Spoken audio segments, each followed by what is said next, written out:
Coming up on News Watchin', Ithaca police are warning residents to be on alert for night creepers. And an international flight loses its engine and is forced to make an emergency landing. I'm Jamie Reich. And I'm TJ Horgan. This is News Watchin'. Former college football and NFL star O.J. Simpson is a free man. Simpson was released from Lovelock Correctional Center in Nevada just after midnight on Sunday. He served 9 years after being found guilty of kidnapping and robbery with the use of a deadly weapon, among other charges. These stem from his 2008 botched hotel room heist in Las Vegas. And tens of thousands of Balinese people were forced from their homes as they wait for the eruption of Mount Agung. The volcano has not erupted since 1963, but recently there have been an increase in activity. According to experts, this situation can continue for weeks, maybe even months. Survivors from the 1963 eruption of Mount Agung are taking precaution and have moved to shelters, but say they're not scared as they have been through this before. In Sacramento, California, a third-grade boy died a hero. Dante, just 8 years old, was killed while trying to protect his 7-year-old sister from a sexual assault.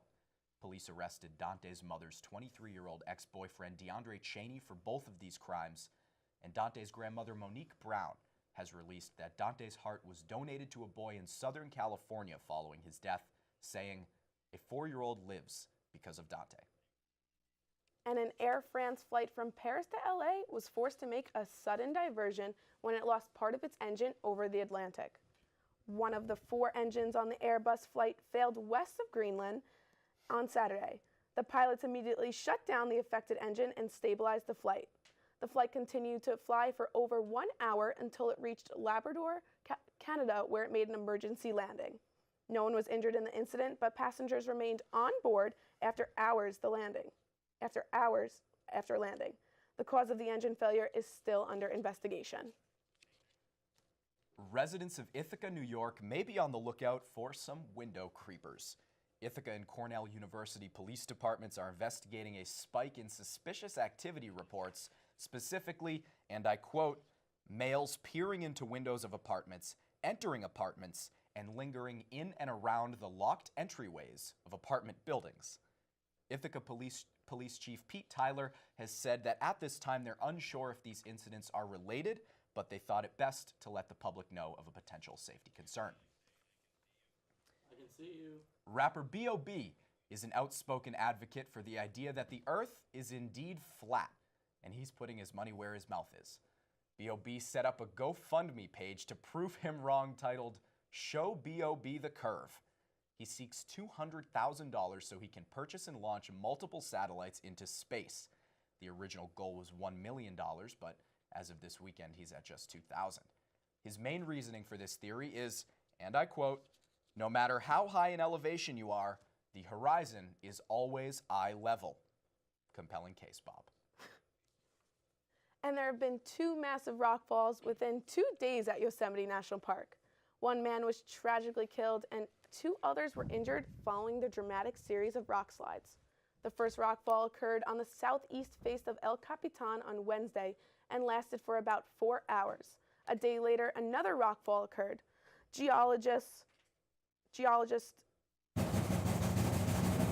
A day later, another rock fall occurred, this time 10 times bigger than the fall on Wednesday. Features of El Capitan have been irreversibly altered as the well-known cliff now features a huge white gash. The park remains open and all visitor services remain unaffected by the rockfall. And Dunkin' Donuts has announced that they are shrinking their menu to improve their donut mojo. The donut chain is simplifying its donuts, offering, get ready for this, 18 different varieties. The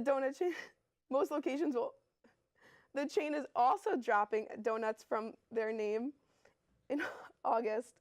They're currently experimenting this in the new store in Pasadena, California. A second store is supposedly opening next year in Quincy, Massachusetts. You know, Jamie, Quincy, Mass, first ever Dunkin' Donuts was made there. TJ, we get it. You're from Boston. All right, of course, Jamie. Stick around. More stories coming up after the break.